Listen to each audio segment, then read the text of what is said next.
Merci, merci donc tout le monde pour votre présence et salam alaikum d'abord. Merci, gratitude pour Conscience Soufi pour cette invitation à partager avec vous aujourd'hui autour du silence. Euh, donc pour commencer, alors, ce qui est silence, comment pouvons-nous l'approcher? Comment pouvons-nous l'expliquer en mots? Euh, que dire, comment oser parler du silence, de cet indicible, de cet ineffable, sans le trahir, sans se trahir. C'est un exercice bien ardu. Donc, si le silence, je dirais, pouvait parler, 1000 mots s'inclineraient pour écouter. Donc, il semble que l'on ne peut pas faire connaissance intègre avec le silence que dans l'intimité, qu'en le goûtant, que par le baour, parce qu'il se manifeste à travers ces sphères supérieures, comme le dit Abdelwahid Yahya René Guénon. Donc la réponse idéale, quelque part, aurait été de faire de cette intervention une immersion totale dans la voix directe de Ramana Maharshi à travers le silence, donc 1 heure ou 50 minutes de silence. Donc notre thématique, elle refuse toute sclérose rationnelle et nous ne pouvions l'approcher que par l'intellectuel intuitif. Au risque de chuter, comme le dit René Guénon, dans le vulgaire ou dans le profane. Voilà. Donc, nous ne prétendons pas avoir une réponse à quoi que ce soit et nous avons juste tenté d'honorer une invitation subtile qui a été lancée par Abou Bakr Sirajuddin, qui est Martin Lynx, à faire du lien, à tisser un pont entre deux traditions, entre deux régions du monde, entre deux visions du monde. Et alors, nous étions là, quelque part, nous étions là à contempler de loin, à explorer, vraiment dans l'humilité, euh, cependant à la lumière d'un très grand convive à nos yeux, qui est Abdelwahid Yahya René Guénon. Voilà. Donc, techniquement, donc, cette conférence est un aperçu, vraiment lamha, un petit aperçu, lamha sarira, d'un travail plus étendu, d'une recherche beaucoup plus étendue autour d'une herméneutique du silence, le silence, qui est le samt en langue arabe et mona en sanskrit, comme artère axiale au cœur des réalités initiatiques non duelles, soufis et védantiques. Donc, le tawhid pour le soufisme et l'advaita vedanta pour le vedanta.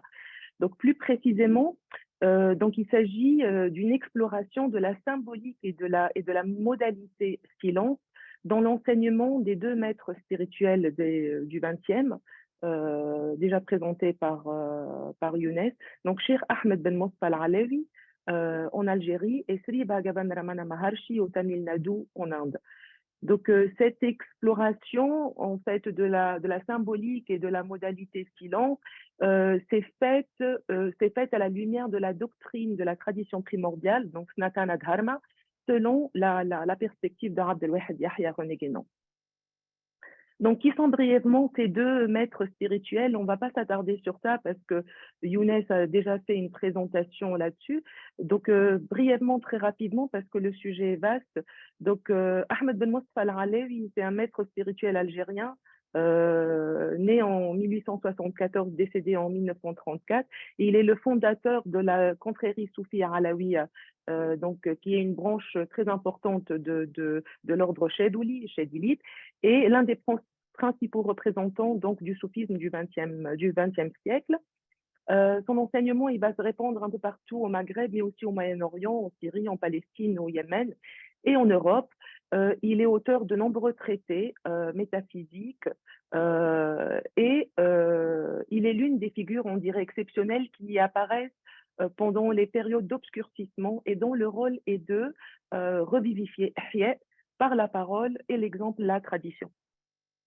Bhagavan Ramana Maharshi, lui, c'est un maître indien. Il est né en 1879, décédé en 1950. Donc, l'Alawi est 5 ans, de 5 ans son aîné, et il est décédé 16 ans avant lui. Pardon. Donc, Ramana Maharshi compte parmi les plus grands maîtres de l'Inde contemporaine. On dit de lui qu'il est Jivan Mukta, donc c'est un libéré vivant, sans aucune initiation. Il atteignit l'illumination et vécut en ermite dans la montagne d'Arunachala au Tamil Nadu. Son enseignement s'inscrit dans la tradition de la non-dualité, de la Dvaita Vedanta, et il est essentiellement centré sur la notion du soi et la question qui suis-je. Son enseignement principalement silencieux et ayant une dimension socratique aussi, parce que voilà, il ne donnait pas de leçons magistrales, mais il organisait, il répondait à des questions et dans le cadre donc de satsang donc de réunions au comité de sages ou de disciples. Donc ces satsangs, quelque part, ont été transcrits par ses disciples et parce qu'il a très, très peu écrit. Donc voilà, donc comment s'est fait ce rapprochement? Donc tout a commencé à la lecture de Abu Bakr Sirajuddin, qui est donc Martin Lix, dans son livre Un saint soufi du XXe siècle sur Cheikh Ahmed al-Alawi, et je cite en page 90 ce qui suit. Il ressort des affirmations de Jacques Berck, sur la soif de connaissance du Cheikh al-Alawi à l'égard des autres religions, que sur l'extrême lisière de cette périphérie, il y avait une certaine nostalgie pour quelque chose qu'il n'eût trouvé que dans le contact avec certains représentants d'autres religions de même niveau spirituel que lui, comme son contemporain hindou, un peu plus jeune, Sri Ramana Maharshi de Tiruvannamalai, dont l'enseignement était pour l'essentiel le même que le sien. Mais il ne semble pas qu'il ait eu connaissance de l'hindouisme, ni du taoïsme, ni du bouddhisme. Donc ce rapprochement, donc ce pont dressé entre ces deux maîtres, que rien ne semble joindre à prime abord, nous a vraiment interpellés. Avaient-ils connaissance l'un de l'autre? Se sont-ils penchés sur l'enseignement de l'un à l'autre? Se sont-ils quelque part rencontrés dans le domaine du subtil? On ne sait pas. Donc, par où ébaucher, par où s'engager, en fait, surtout que face à la profusion de la transmission écrite du Cheikh al-Alawi, qui s'est donnée à l'exégèse, comme à l'herméneutique, mais aussi à l'épistémologie, à la métaphysique, à l'essai philosophique, au quantique, à la poésie, à la prose. De l'autre côté, va s'affirmer clairement la carence en fait de l'écrit chez El Maharshi dans la transmission, comme on l'avait dit, c'est quasi exclusivement, donc per solum par la voie orale. Donc d'ailleurs dénommé donc maître du silence, son véritable enseignement ou initiation de maître à disciple se faisait par le silence. Cependant, donc, dans cet essai en fait de comprendre les choses, il y a une piste, un chemin en fait qui s'est ouvert, en fataha, comme ça.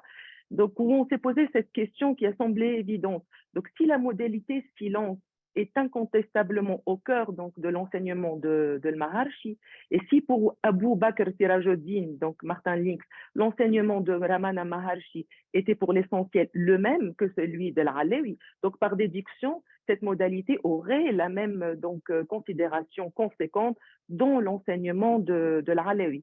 Donc, comment alors l'Alawi approche-t-il cette même modalité et quelle disposition, donc quelle orientation il lui donne dans son enseignement? Est-ce qu'elle serait centrale, axiale, comme dans l'enseignement de Maharshi? Donc voilà, ces questionnements se sont ainsi posés et dans le cadre de cette aspiration au discernement entamée par Martin Lix.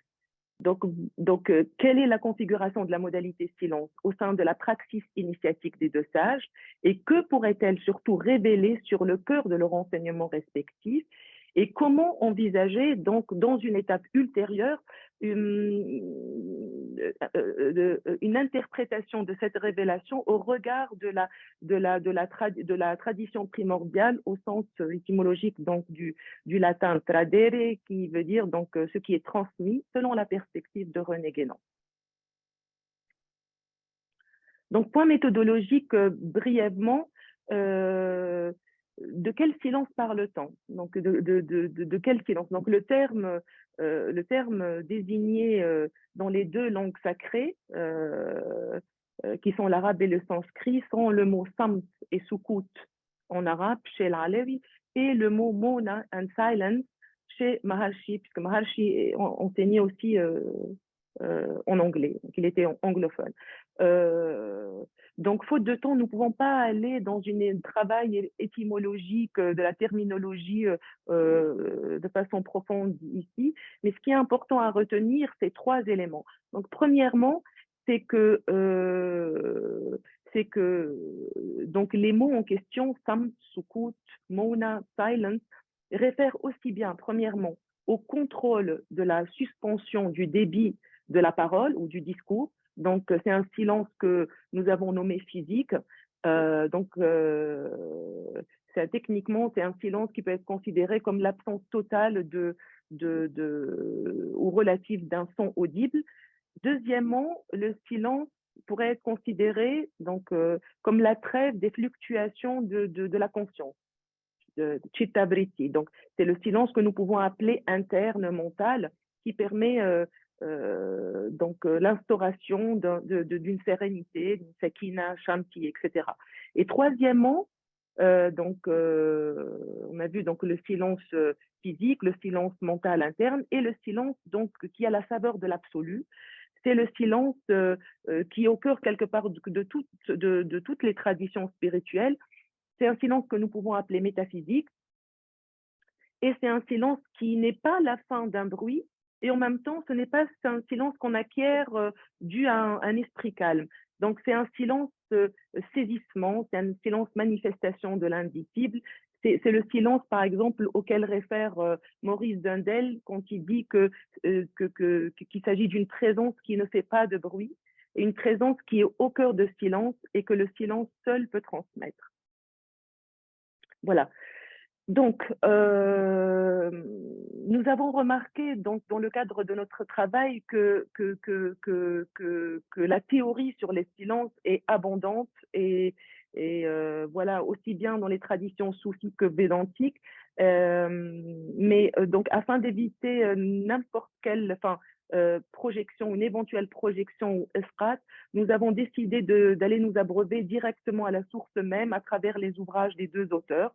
Donc, cette exploration du terme silence qui a été envisagée dans notre travail comme symbole au sens de René Guénon, donc le symbole étant le moyen le mieux adapté à la transmission des enseignements doctrinaux d'ordre traditionnel, a fait émerger à la surface de notre ignorance une espèce de cartographie.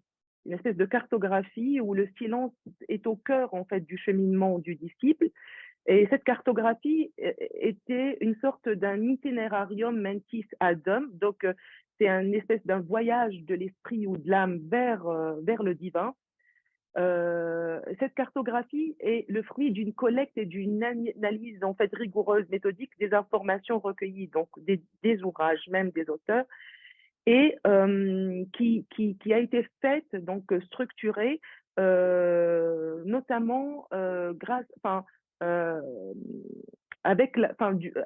la présence de certaines adhérences de cohésion thématique qui ont émergé, qui sont mis en évidence. Par exemple, nous ne pouvions pas considérer la thématique ou le terme silence chez l'Alawi sans, par exemple, référer à celle du harf ou ilm al-huruf ou la signée. Et pareillement pour Ramana Maharshi, nous ne pouvions pas approcher donc la thématique silence sans aller référer en fait à celle du son, Shabda le son principiel, etc. Donc ce travail de ralliement de concepts similaires a été à l'origine de différentes modalités silence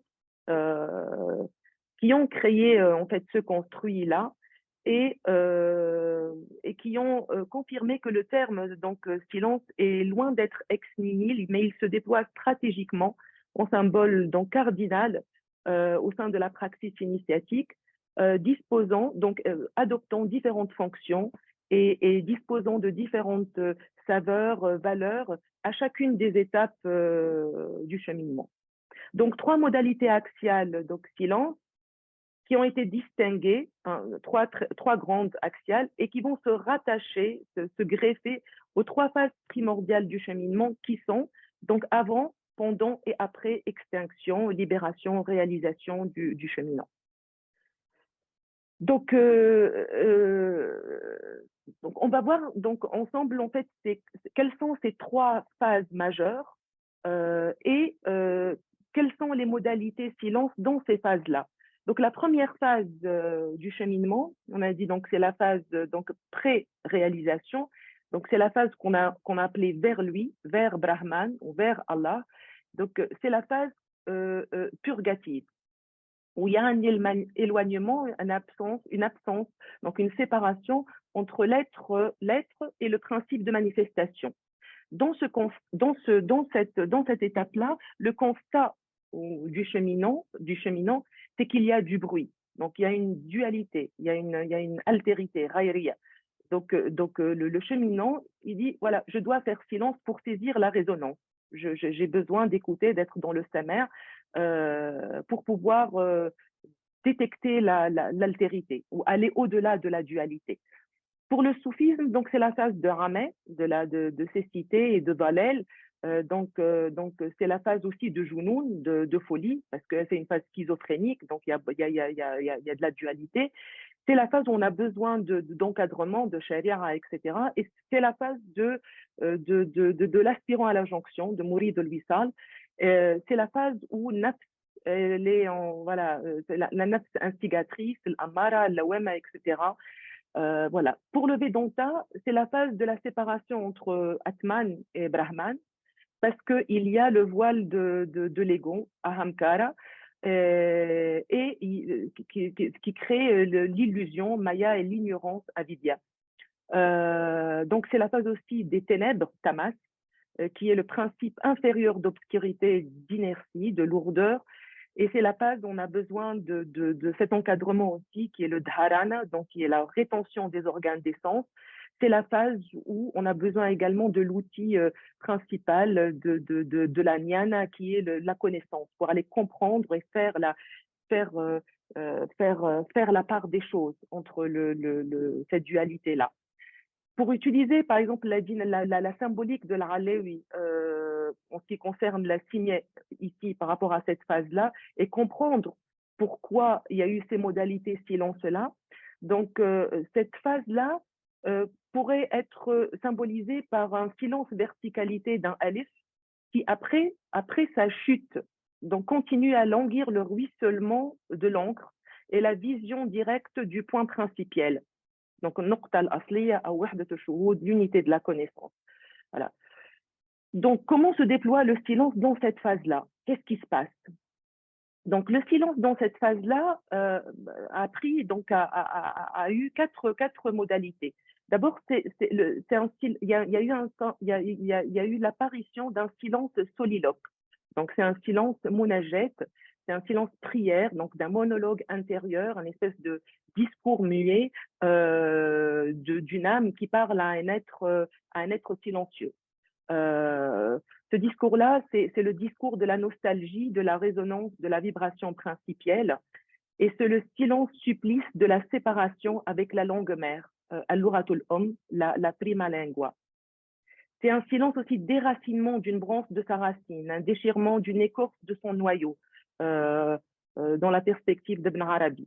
Et c'est un silence aussi qui déchirement parce qu'il y a eu déjà connaissance du goût de l'union. N'étions-nous pas avec vous. Donc, ce silence-là, c'est le silence également aspiration à la jonction, l'wisal. C'est le silence qu'on retrouve chez Al-Alawi dans sa munajat, dans sa munajat où il implore le divin, où il dit Dieu, je t'implore par le plus aimé parmi ceux qui t'ont invoqué dans l'intimité et par le meilleur parmi ceux qui t'ont sollicité de répandre sur mon cœur les ondées de ta bienveillance. Ce silence-là est le silence espérance d'une ouverture, d'une communication avec les états supérieurs, comme le dit René Guénon. Et c'est également le silence tentative de mise à l'unisson d'accordement au sens primordial homme, qui est au cœur en fait de l'enseignement de Ramana Maharshi. Ce silence-là, c'est un silence désir d'écoute de sa mère, du Semazen, qui va tendre l'oreille pour saisir le hal et s'y donner. Ceux qui prêtent l'oreille à celui qui un jour appellera d'un endroit situé à proximité. Donc c'est un silence patience, espérance des prétendants mouridines ou lil albab, donc les sadakas. Dans cette phase également, le silence, il peut être soliloque, monajet, mais il peut être aussi refuge de l'aspirant. C'est un silence, donc, usure d'une langue profane, vulgaire, qui a soif de mantaqat tayr. C'est un silence, lassitude du bruit, du règne de la quantité et de la crise du monde moderne. C'est un silence, désir de mise à terme de la cacophonie régnante. Et puis, c'est un silence également ablution, puisqu'on est dans la phase purgative. C'est un silence purification, kriya. Kriya, donc la purification dans la tradition hindouiste. C'est ce silence-là qui est préalable à sila. Donc, c'est un silence d'attente et c'est un silence également siyam, jeûne, du verbiage discursif. C'est le silence dépouillement dont parle Berck dans Cheikh Al-Alawi, document et témoignage, où il dit c'est le dépouillement psychologique qui permet de recueillir une parcelle du souffle divin. C'est le silence également reclusion, donc infirad, retraite, khalwa, isolement. Cheikh Al-Alawi en parle dans Manhaj al-Tasawuf, où il dit que la règle des envoyés divins, Sunnatul Rusul, nous est parvenue comme l'isolement total, al-infirad al-kulli, dont la junte initiatique détient la réalisation. La caverne de Hira était le refuge du prophète Mohammed et nous avons donné rendez-vous à Moïse le temps de 30 nuits. Le cœur effrayé ne sera libéré de son trouble qadar que par la rupture inqita avec les humains. Ce silence-là est le silence aussi de Cheikh Al-Alawi dans son diwan où il dit et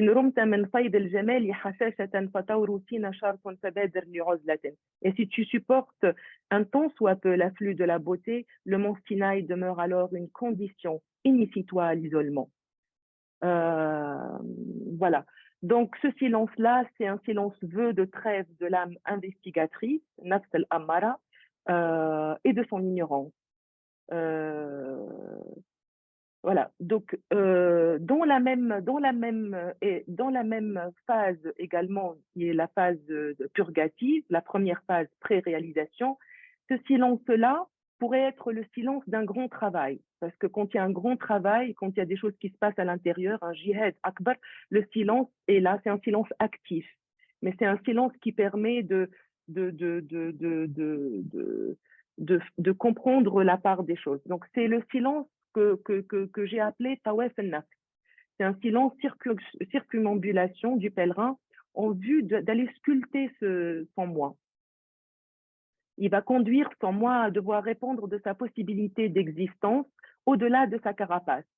Donc, faire taire tout ce qui le voile du soi, du Hoa. Ramana Maharshi nous dit qu'un tel mouna, un tel silence, n'est pas de l'inertie, mais une grande activité.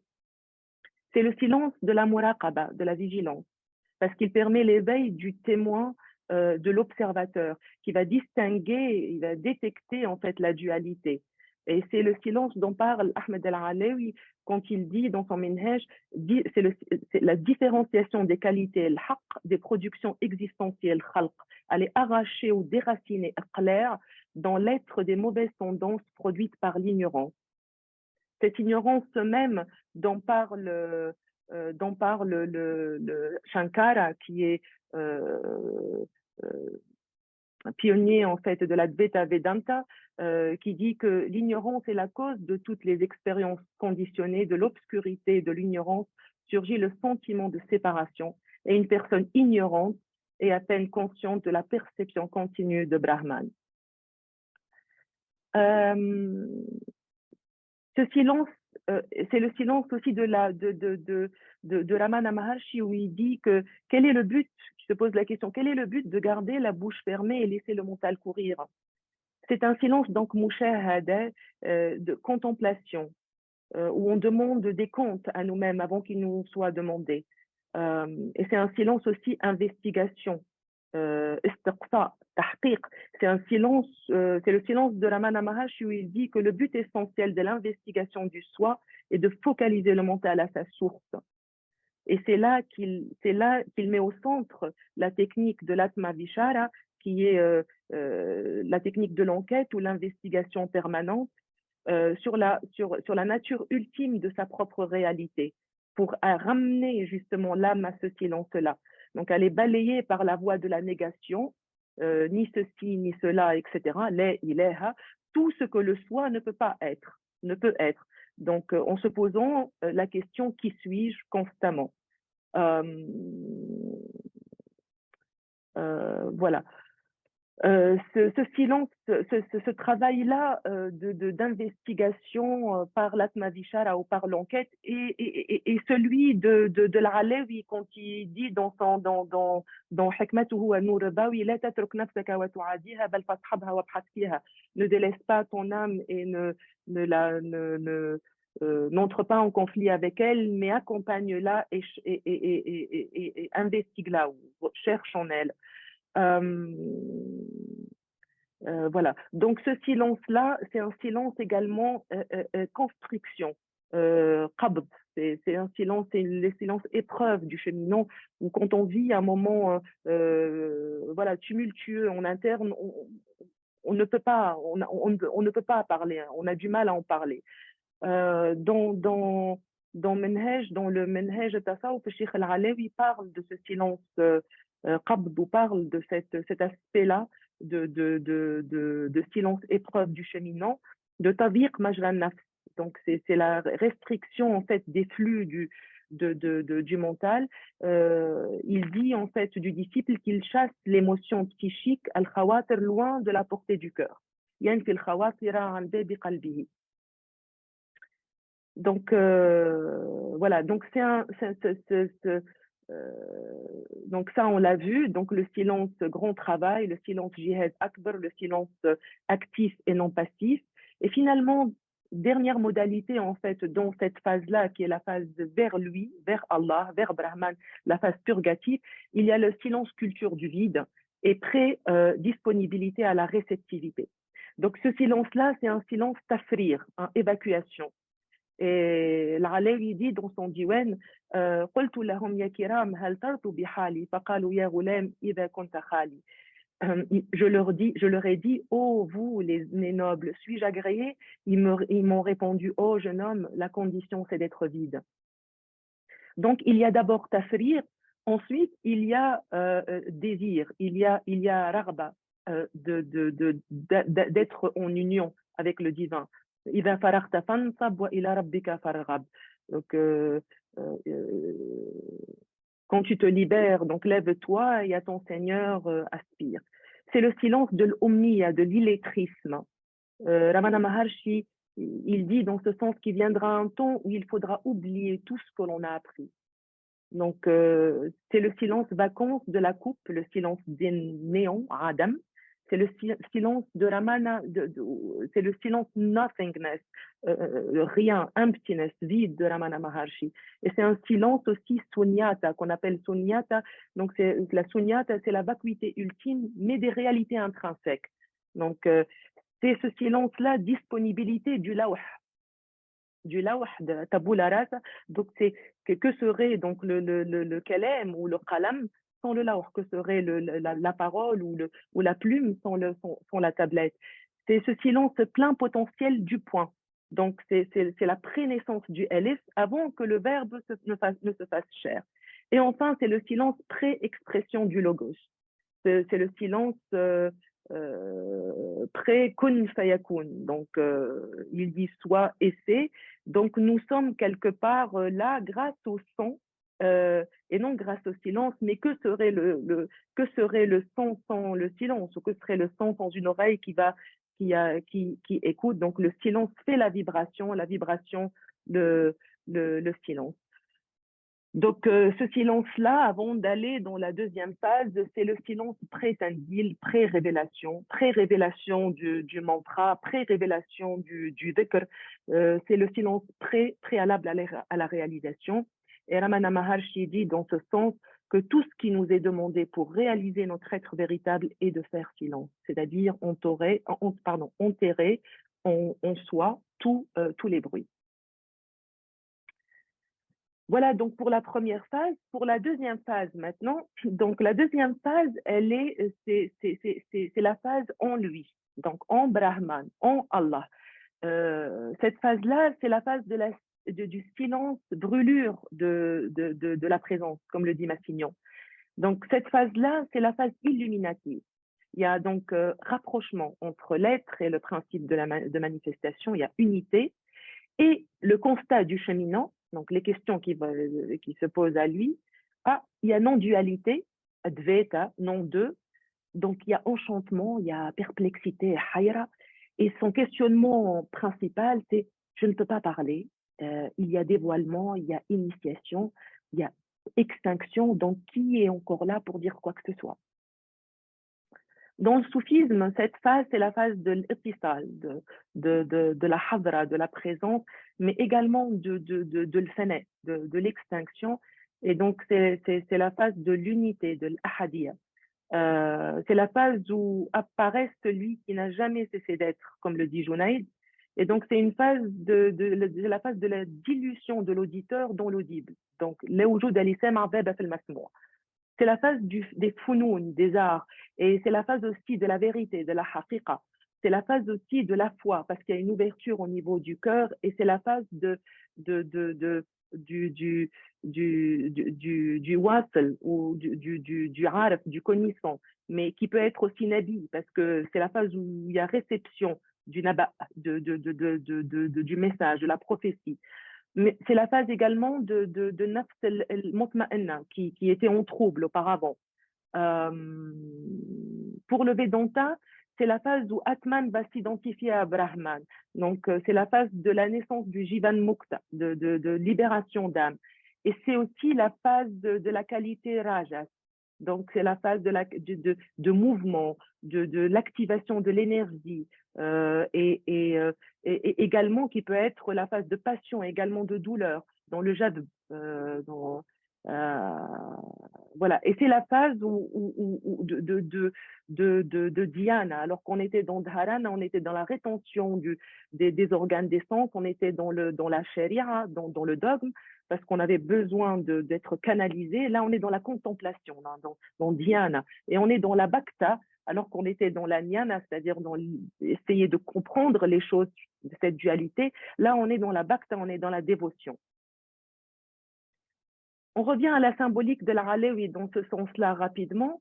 Donc, ici, c'est le Alif qui dans la signée, dans la science en fait des lettres chez l'Alawi, c'est le Alif qui, se pensant séparé donc du point, pris, parce qu'il est pris par son miroitement, donc sa danse, il va s'aplatir en baie, il va se recroqueviller en haie, se fermer en mime, il va se rappeler, il va se souvenir, donc tazakkara, qu'il n'est que rash, qu'il n'est que fuite, en fait, extravasion du point seigneurial. Donc, au souvenir de sa condensation principielle, comme le dit René Guénon, que le point finalement a toujours été là, donc le Elef, il se remet, il s'abandonne en confiance, donc dans le taslim, pranid dhana, au point. Donc il y a résorption de la manifestation du jeu Atman dans sa détermination essentielle, qui est le soi, Brahman. Les modalités silence. Qu'est-ce qui se passe au niveau du silence dans cette phase? Le silence ici, c'est le silence de l'intimité, de l'ons, de l'extase, de l'ouajj. Donc, quand on est dans un moment d'intimité, il n'y a pas de réflexion, il n'y a pas de parole, il y a chuchotement, il y a, il y a abondance. Donc, c'est l'écoute du cœur du Seigneur qui veut se battre, en fait, qui veut battre dans le nôtre. Euh, c'est également, donc, c'est le silence éblouissement du Habib et de la transe, de la Nashwa. Abu Madin, donc, dans l'Alawi, et dans Sagesse Céleste, il dit que l'union fait disparaître le langage alludif. Euh, et, euh, et Ramana Maharshi, dans ce sens, il dit ce qui existe dans la vérité, c'est le soi seul. Le soi est ce où il n'y a absolument aucune pensée je. Cela s'appelle le silence, le soi lui-même est le monde, le soi lui-même est je, le soi lui-même est Dieu. Ce silence-là, de la phase illuminative, c'est le silence anti-résorption et de contemplation, mushahada. Donc on est ébahi, on n'a plus rien à dire. Donc il y a une résorption, il y a un retournement, donc retour. Enfin, c'est le mental qui va se loger dans le cœur, dans le qalb. Donc c'est le silence dont parle Ramana où il dit que le vrai silence signifie demeurer dans le soi. Ce silence-là, c'est le silence de l'abandon confiant, taslim, surrender. Et c'est le silence aussi mushahada, parce qu'il permet l'avènement du témoin intuitif. Parce qu'il y a, comme dit Cheikh Al-Alawi, il y a résorption de la vue dans la vision. Al-Qassama wa huwa shahid. Donc, dans le Diwan, en fait, Cheikh Al-Alawi dit dans ce sens-là, de mon savoir, il m'a fait absenter lorsque j'ai contemplé. Donc, qui est encore là pour dire quoi que ce soit quand il y a finalement vision directe, aérienne, intuitive, vision par soi, obtenue par l'œil du cœur. Dans le Diwan, Cheikh Al-Alawi, dans ce sens-là, il dit également ces hommes qui se sont éclipsés dans la présence de Dieu comme la neige en fondu, je le jure par Dieu, tu les verras perplexes dans la contemplation de Dieu, tu les verras ivres, je le jure par Dieu. Ce silence-là, c'est le silence fusion du mental et du cœur. Donc, c'est un silence maharaj, en fait. C'est le silence nocturne de Ramana Maharshi, où il parle de la dissolution de l'esprit pensant dans le cœur. Que la voie directe, c'est la fusion du cœur et du mental en une seule pensée. C'est le silence de l'Alawi où il dit Tayahatni batuka, tayahatni batuka, wa ghabtu fika ya Allah, liman nahki sirri, liman nurika ya Allah. Je me suis perdu en toi et disparu en toi, ô Allah. À qui parlerai-je de mon secret? À qui le montrerai-je, ô Allah? Ce silence de la phase illuminative, c'est un silence présence, hadra, stabilité et de sabet. Et c'est également un silence dévoilement. Un silence, donc manifestation théophanique, le silence de Tajalli. Et c'est le silence également du saqi, de l'arrosage, de l'abaissement, du tanzil. C'est le silence de l'initiation. C'est le silence donc du alif lam mim, donc le Coran en tant que descente du verbe divin dans la forme muhammadienne. Où il dit il vient un moment où seul son Seigneur peut le contenir. Ramana Maharshi dit dans ce sens-là que le silence est l'enseignement. Le silence est la forme d'enseignement la plus puissante transmise de maître à disciple. Et il dit encore que l'expérience du silence est seule la connaissance réelle et parfaite. Dans ce sens-là, le vrai silence est vraiment un discours sans fin, dit Ramana Maharshi. Et Sheikh Al-Alawi de répliquer dans son diwan en disant « Ô aspirant au secret, abandonne-toi, ne nous approuve pas, ne te fie pas trop à la compréhension de moi et avance-toi pour prendre de nous. Si avant de me rencontrer, tu avais su, tu n'aurais pas eu besoin de nous. » Ce silence, c'est le silence révélation, wahyun yuha, donc où le kalem ne peut le contenir. Ramana Maharshi dit que la voix son son est pure intuition. C'est la voix du cœur spirituel qui parle au plus intime de notre être et nous révèle la nature originelle du créateur du cosmos. Quand le Coran est récité, écoutez-le en silence. Peut-être vous sera-t-il fait miséricorde. Dis, si la mer était une encre pour écrire les paroles de mon Seigneur, certes, la mer s'épuiserait avant que ne soient épuisées les paroles de mon Seigneur. Donc, ce silence-là, révélation, c'est le silence d'Al-Alawi où il dit que la science est la lumière d'Allah qu'il projette dans le cœur, qalb. Le cœur est la maison d'Allah et la science, sa lumière éclatante. Il a enseigné à Adam tous les noms. Donc, Al-Alawi dit de ce silence que nous sommes venus avec un savoir subtil qui dépasse les paroles, insaisissable sauf pour les gens qui y croient, et le ru a été révélé par inspiration. جئنا بعلم رقيق لا يحتمله الكلام إلا لذوي التصديق جاءهم وحي إلهام. Ramana Maharshi dit par rapport à ce silence révélation que le soi, l'unique réalité, le pouvoir éternel et sans forme, enseigné par le premier des enseignants, comme toujours, à travers un silence ininterrompu, le son primal, Akshara, qui peut le révéler avec des mots. Finalement, ce silence-là de la phase éliminative, il finit par un silence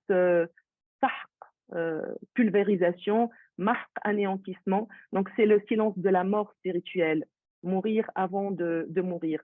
C'est le silence de la consommation et c'est le silence de l'annihilation, de l'ibeda. C'est le silence du isness dont parle inexistence, dont parle Ramana Maharshi. Je vais faire rapidement parce que le temps, c'est la limite. Donc, pour la phase 3, c'est la phase donc par lui, à travers lui. Donc, c'est la phase qu'on a appelée responsabilité silence. C'est la phase intégrative. Donc, il y a unicité. Avant, il y avait unité. Là, il y a unicité. Il y a donc wahidia. Le constat du cheminant, c'est qu'il y a responsabilité. Je ne peux pas briser le silence que si je suis toujours dans la présence, parce que c'est lui qui parle à travers moi. Donc, dans le soufisme, cette phase-là, c'est la phase de l'unicité wahidiyya, donc il est avec vous où que vous soyez, et c'est la phase de l'audition. Donc, il n'y a ni auditeur audible, l'SM à la masmoua, il y a sa mère, il y a audition. Donc, c'est la phase de soukoun, de la quiétude, de la voix, de la tariqa, donc de qu'est-ce que je fais avec ce capital silence que j'ai eu. Donc, c'est la phase du ihsan, donc des actes d'Allah, donc de la voie de l'excellence. Et c'est aussi le silence tablir, transmission de la nafs radiya al-mardiya, donc agréée et accomplie. Dans le Vedanta, c'est le silence co-création. C'est la naissance de la charia, du précepteur en fait spirituel qui va transmettre un message. Et voilà, c'est le silence. Donc, cette phase-là, elle est propre au silence, donc karma, c'est la phase service, action, etc. Pour la symbolique d'Al-Alawi, rapidement, ici, par rapport à cette phase-là, le alif, à travers le lem, mim, kef, ha, ya, ain, sad, toutes les lettres, toutes les muqatta'at, elles vont aller résonner l'éternelle vibration du son principiel, du point. Tout est sans visage. Donc, la lettre n'ajoute rien et ne retranche rien, mais va manifester l'intégralité l'intégrale de l'encre sublime. Donc, deux constats majeurs qui viennent ici. Et cette phase-là, elle est vraiment propre à Sheikh Al-Alawi. Ramana Maharshi est très peu présent.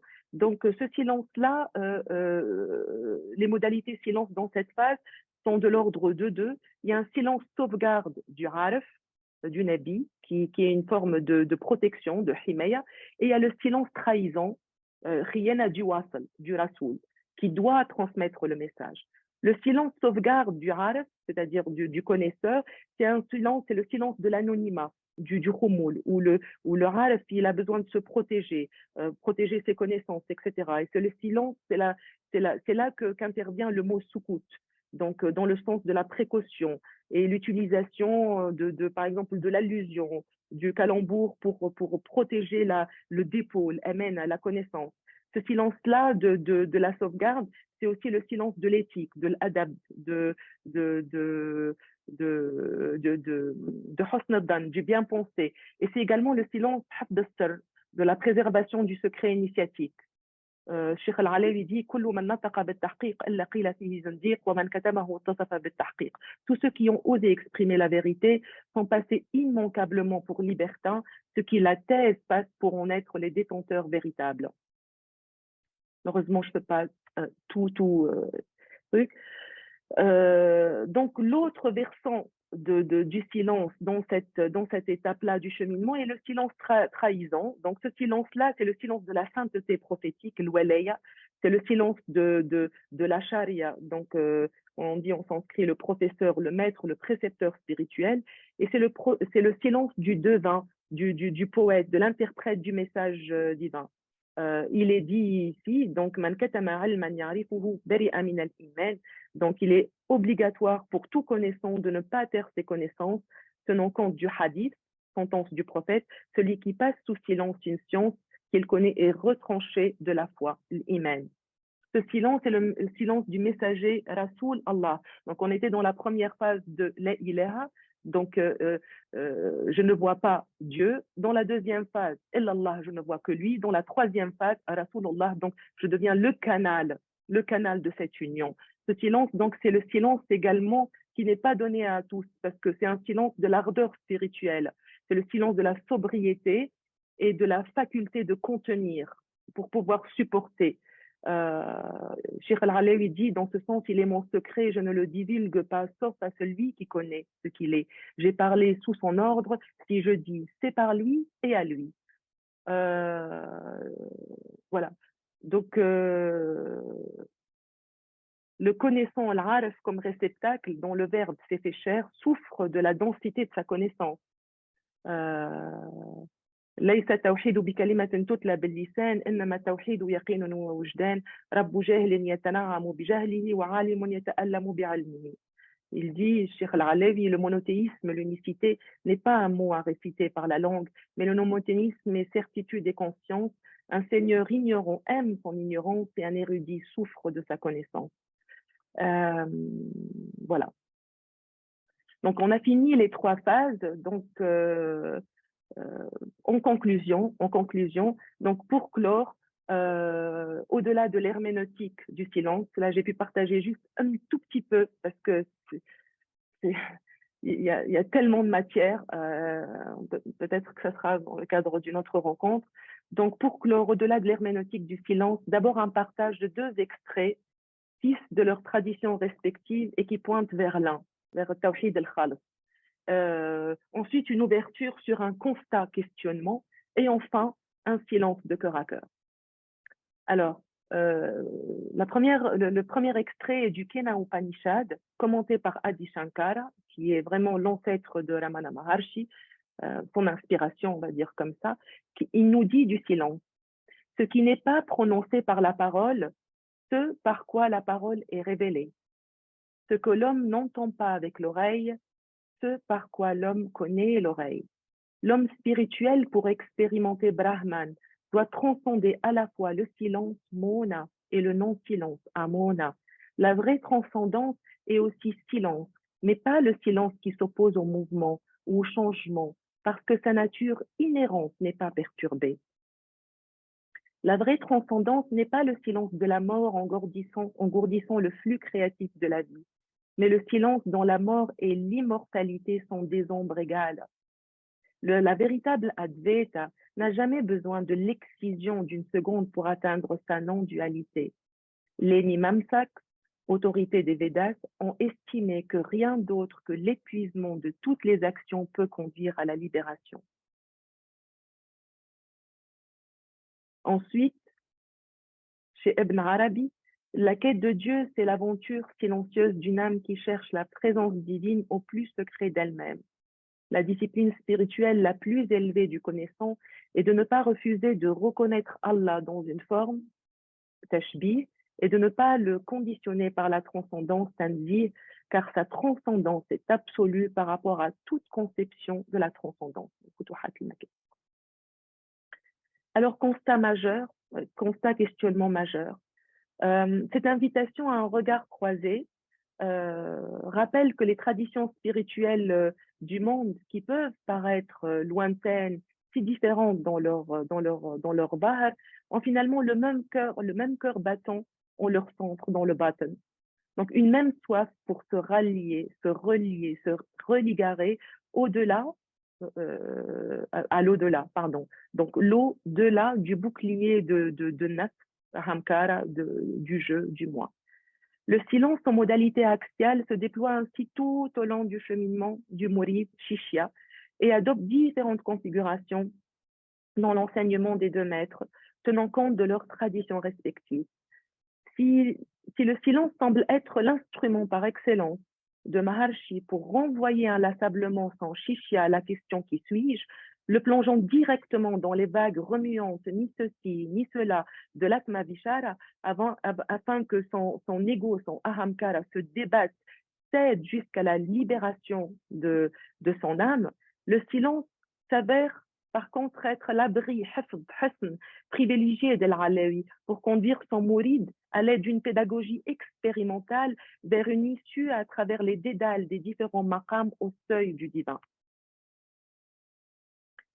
Si l'enseignement des deux maîtres semble s'accorder sur les attributs de la modalité silence en phase 1 purgative et en phase 2 illuminative, la phase 3, quant à elle, intégrative, particulièrement dans son versant responsabilité, c'est-à-dire sauvegarde, fimei, à trahison, rien, à transmission, établir, du wasl, du réalisé, qui est au cœur de l'enseignement de l'Alawi, s'avère quasi inexistante en fait dans l'enseignement de Maharshi. Pourquoi en est-il ainsi? Quelle piste de compréhension?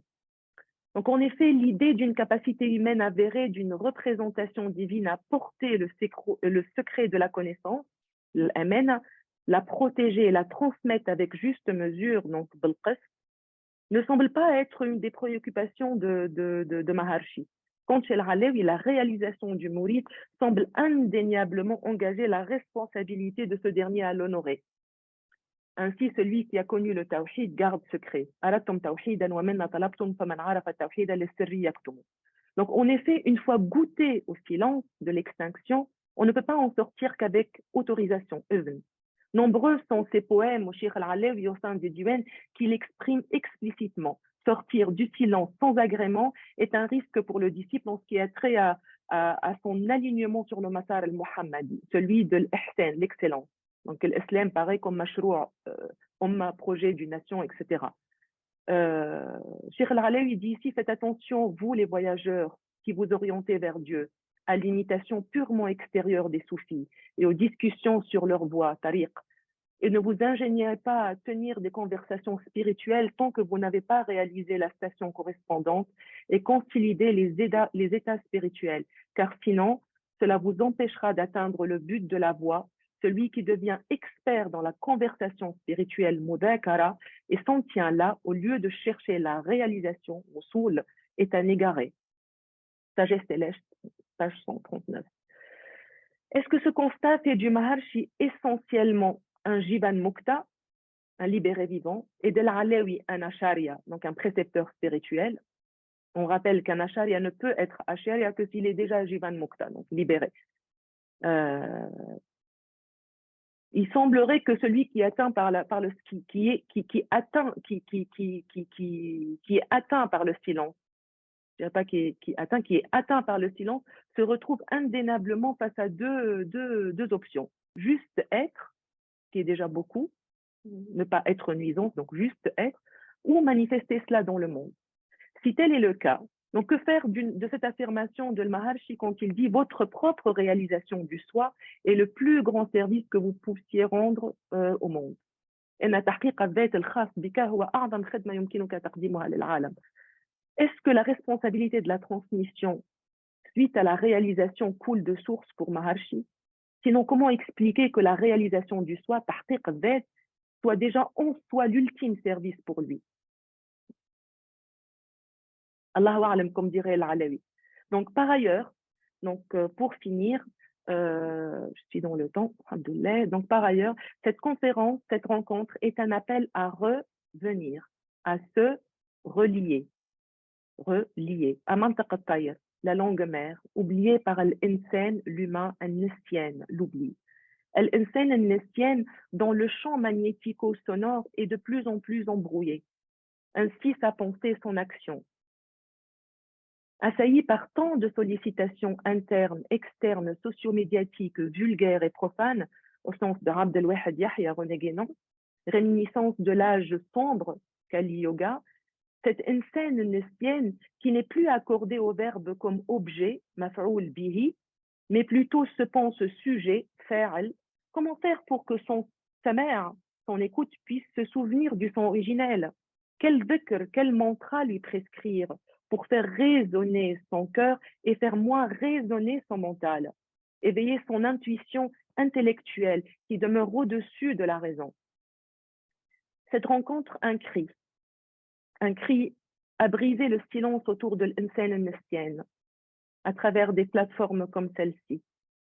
L'insan al-Nisyan, centre du monde qui ne fait que s'écouter, se pensant l'unique résonance de la vibration principielle, l'unique manifestation, un Aleph obnibulé par sa danse infinie, a oublié que c'est bien l'encre qu'il a créé, ainsi que le lem mim ha ain sadiyeh. Comment faire pour rassembler ce qui a été séparé, taqattara, toutes ces lettres dispersées, ni les mots ni les phrases font sens. Enfin, cette rencontre, une invitation impérative à cultiver l'intériorité pour oser se voir, même si le silence semble faire peur. La peur du vide, du miroir qui dévoile chimère et illusion égotique. Peur d'un chemin retour errance sans fin, légitime face à la rareté de guides intègres. Cette rencontre ainsi une ambition subtile à passer en urgence de la culture du jeu à la culture du nous, par une rahma, une miséricorde agissante, dans une perspective salutaire de vivre ensemble en paix avec nous-mêmes, les autres et la terre. Merci, gratitude pour votre précieuse présence, votre écoute. Donnons-nous un silence de cœur à cœur. Merci.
Merci infiniment, cher Amel, pour cette magnifique conférence qui fait ressurgir finalement la richesse de cette réalité trop méconnue qu'est le silence.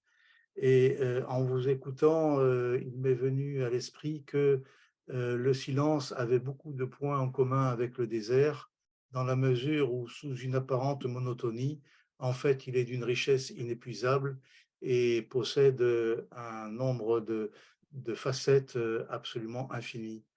De la même façon, j'aurais voulu connaître votre sentiment sur le rapprochement que m'a inspiré votre conférence entre le silence qui semble vraiment au cœur de toute voie spirituelle digne de ce nom et le fait qu'il semble indiquer une prédisposition à la virginité, à la disponibilité.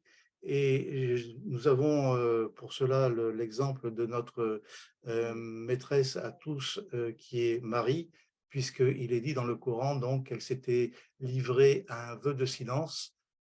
Comment peut-on expliquer cet éventuel rapprochement entre cette réalité du silence qui a été si bien illustrée par Ramana Maharshi et Cheikh Ahmed Al-Alawi et cette voie du silence prônée par Marie.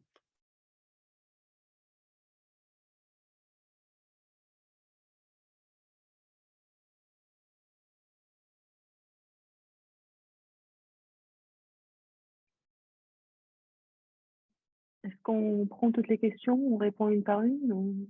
Oui, comme vous le voulez, vous pouvez répondre à la première question ou vous pouvez toutes les traiter en même temps comme vous le souhaitez. Ouais, par rapport à cette question, enfin, moi, j'ai pas des réponses, hein. Moi, D'accord, c'est-à-dire, j'ai pas de réponse. Moi, je répondrai en fonction de de ce qui est possible. Je n'ai pas la science infuse. d'accord. Donc, En tout cas, ce que je veux d'accord, dire, ce silence-là de Marie, c'est le silence du bête. C'est le silence du B, réceptacle, le silence c'est le silence intuitif, c'est le silence du vide, de Hawa, c'est le silence qui yahwi, c'est-à-dire qui permet la réception. Et donc, c'est un silence qui rappelle au LS la présence du B, du point, puisque le B, il garde dans son sein le point. Ça rejoint, c'est-à-dire ce silence-là du tafrir pour que le tanzil ait lieu.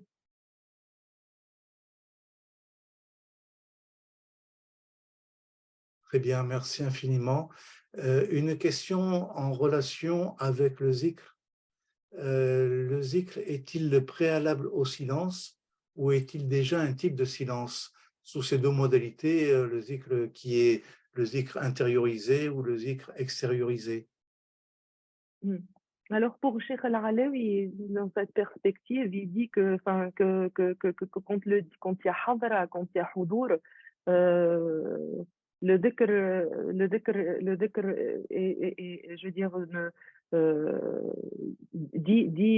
dit la non-présence. C'est-à-dire quand le disciple a besoin du dhikr, ça veut dire qu'il est dans la rafla, ça veut dire qu'il est dans l'oubli. Il est dans l'oubli. Alors que s'il est présent, Dieu est avec lui, donc il n'a pas besoin du dhikr. Même si le dhikr aussi, quelque part, permet, c'est-à-dire dans une perspective purgative, comme on l'a vu, permet de la facilitation de ce tavrir, de cette évacuation. Mais à un moment donné, en fait, du cheminement, notamment dans la phase illuminative, quand on est dans la présence, le silence a un autre goût. Donc, Cheikh Al-Alawi, d'ailleurs, dit dans ce sens-là, euh, je vais voir en fait,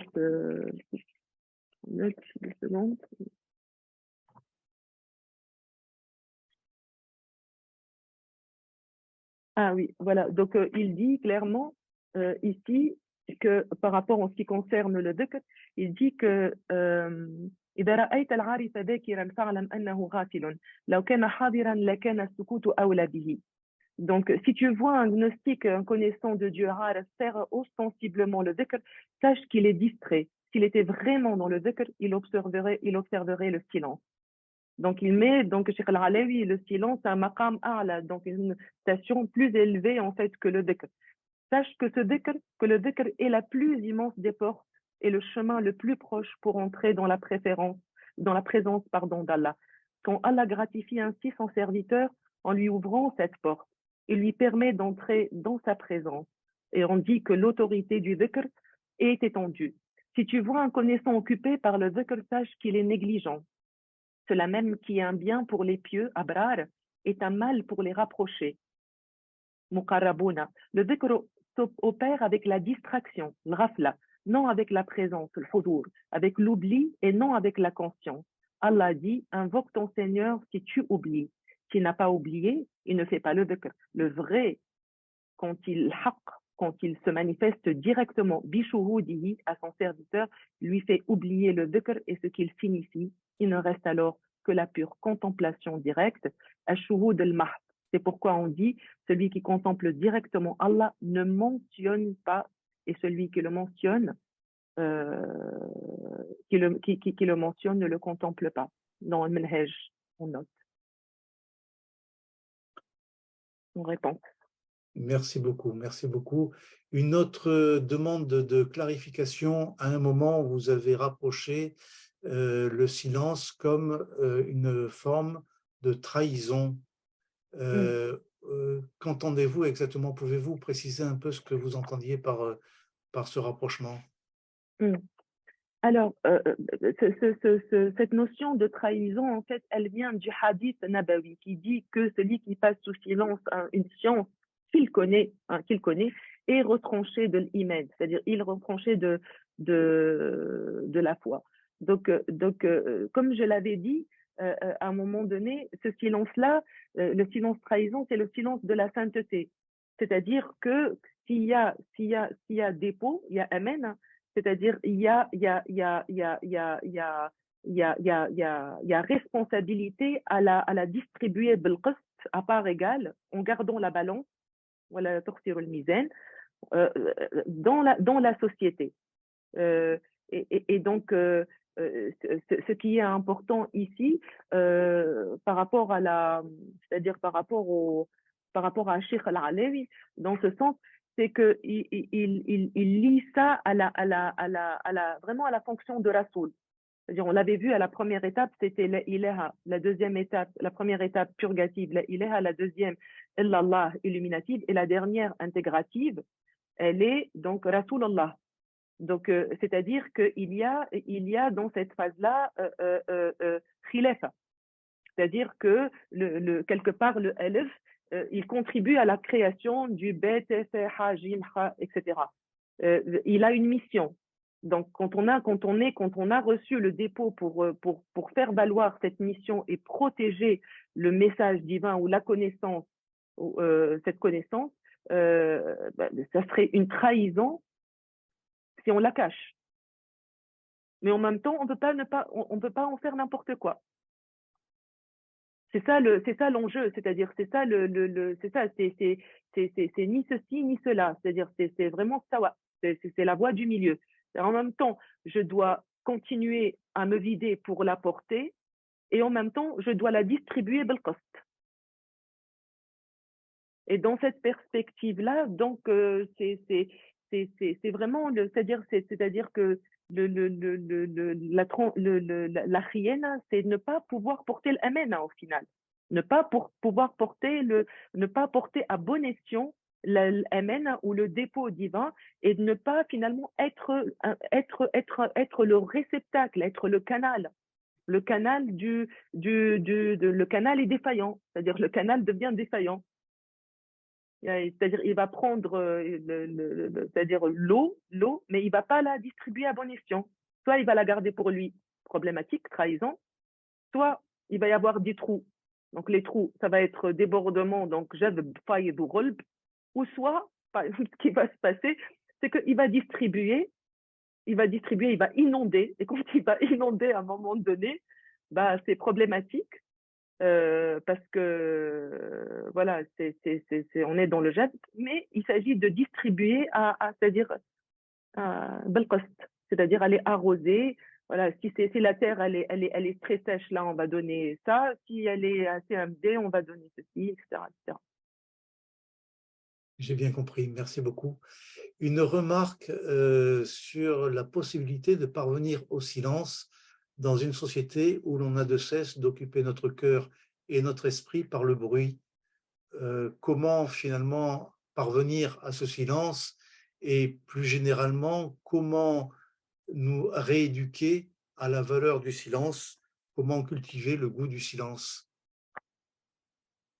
Bah, dans cette, c'est-à-dire par rapport à cette question-là, c'est-à-dire il faut revenir à la phase purgative peut-être, dans le sens où voilà, donc c'est le silence de l'atikaf, de la khalwa, du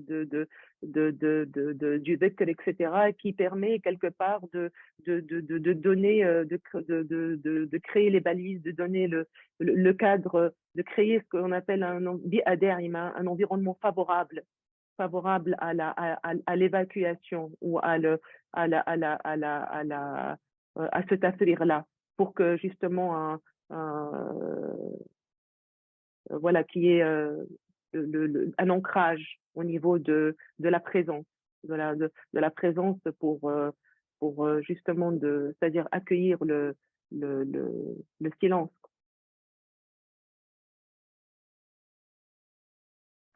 Merci beaucoup. Une question de Myriam qui demande: le silence est-il le moyen de toute l'humanité pour se connecter ensemble et faire un?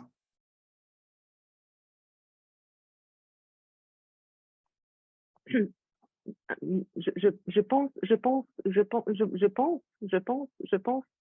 dans la perspective où le silence, le silence est quelque part le tawhid, parce que tout s'estompe dans le silence, toutes les différences. Ça nous ramène vers la résonance principielle, vers l'uratul homme, ça nous ramène vers quelque chose qui transcende le elif, lem, etc. Ça nous ramène vers l'essentiel. Et dans une conférence, en fait, il y a longtemps, Saïd Hossein Nasr parlait en fait d'une rencontre qu'il avait faite avec un des disciples de Adi Shankara en Inde. Et lui, en fait, en tant que soufi musulman, donc il est parti voir cette, cette, ce précepteur ou cet enseignant. Et il dit que de toute sa carrière spirituelle à écouter, à faire des mudakara et à faire des rencontres autour des traditions spirituelles, etc., c'était l'enseignement capital qu'il a eu, parce qu'avec dans cette rencontre-là, donc il n'y a pas eu de parole, il n'y a eu rien, il y a juste un regard. Il y a eu un regard de 15-20 minutes, vraiment euh, euh, et là, le maître, en fait, dans la tradition de l'Advaita, d'Adi Shankara, il lui a dit que je suis heureux que la profondeur du soufisme ait rencontré la profondeur de, du Vedanta. Que pour lui, c'était quelque chose qui l'a profondément marqué et voilà, juste pour l'histoire. Oui, alors justement, une question est posée sur les liens spirituels et les correspondances entre hindouisme et islam.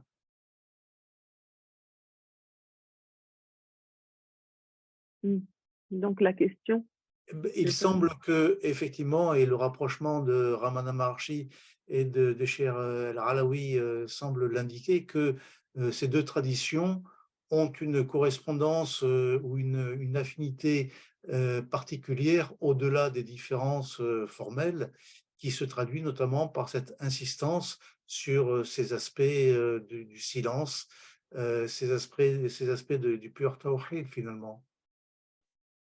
Oui, c'est-à-dire tout se rejoint dans le tawhid. C'est-à-dire ce qui pointe vers l'essentiel finit par se rejoindre. Ce qui pointe vers l'essentiel finit par se rejoindre. Mais il est assez, justement, il est assez notable que vous avez fait allusion donc à l'Atma Vishara chez Ramana Maharshi et à cette incitation de Cheikh al-Alaoui de ne pas s'opposer à la nafs, mais de poursuivre ce qu'il y a en elle. Et il Oui. semble qu'il y ait là un rapprochement qui soit vraiment révélateur d'une parenté quant à la conception de ce qu'est réellement une vie spirituelle, une voie spirituelle, puisque les deux ont pour objet de permettre à l'être qui s'y livre de remonter à la source même de son être. Et c'est dit en des termes qui sont très proches finalement. Oui, et d'ailleurs, dans le Manhaj, en fait, on note, Tournepige, en fait, dit que, une des notes, j'avais noté qu'il dit qu'en fin de compte, la voie de l'intellectualité pure, c'est-à-dire de la Jnana, de Ramana Maharshi, de l'Advaita, est la même chose que, euh, que, que le jnana yoga, enfin la voie de l'intellectualité pure de Sheikh al-Alawi. Et il dit que, on citera encore en conclusion le témoignage du docteur Carré, qui est le médecin de Sheikh al-Alawi, qui rapporte quelques allusions du Sheikh à cette voie intellectuelle de la connaissance, et dans des termes qui rappellent étonnamment les idées exprimées dans les écrits de René Guénon. Il dit que toutes les traditions ou religions se valent, Cheikh al-Alawi, si l'on ne considère que l'apaisement. Mais il y a des degrés, en faisant référence au dhikr, à la question sur le dhikr tout à l'heure, il y a des degrés, certains s'apaisent avec peu de choses, d'autres sont satisfaits avec la religion. Quelques-uns réclament davantage, il leur faut non seulement l'apaisement, mais la grande paix, celle qui donne la plénitude de l'esprit, la méditation ou la contemplation intellectuelle, quelque part l'atma vishara, sont parmi les meilleurs et les plus efficaces, mais ils ne sont pas à la portée de tous. Effectivement, merci infiniment, cher Amel. Malheureusement, le temps effectivement tourne très vite. Nous arrivons presque au terme de notre conférence. Je vais laisser Younes donner le mot de la conclusion de cette conférence. Et au nom de toute l'équipe de Conscience Sophie, merci encore pour cette magnifique conférence. À toi, Younes. Merci beaucoup, Abdelwahid. Merci beaucoup, Amel. On est dans le paradoxe, hein, et la voie spirituelle, on le sait, est tissée de paradoxes, tant d'enseignements très forts sur le silence. Subhanallah, c'est ce qui nous rappelle, en sens inverse, on pourrait dire que dans le soufisme, il y a ce terme clé de la hayra, hein, et tu l'as glissé, la grande perplexité, l'éblouissement, hein, qu'on voyage en Dieu, et de fait, et tous le disent, à un certain moment, seul le silence est pertinent. Alors, juste par rapport au Cheikh Alaoui, je voudrais, comme je travaille là sur ces commentaires du Coran, il y a ce commentaire inachevé, le Bahr Majour, où il distingue 4 niveaux d'analyse, hein, rapidement, donc du Coran. Et donc, on part de l'exotérique, hein, du matériel, je dirais, et on se hisse comme en pyramide, comme ça, vers des choses plus subtiles. 3e niveau, c'est l'ishara, donc l'allusion. Et le 4e niveau, certains connaissent un peu ce commentaire, il est intitulé Lisan al-Ruh, c'est-à-dire le langage de l'esprit. Et là, évidemment, d'abord, il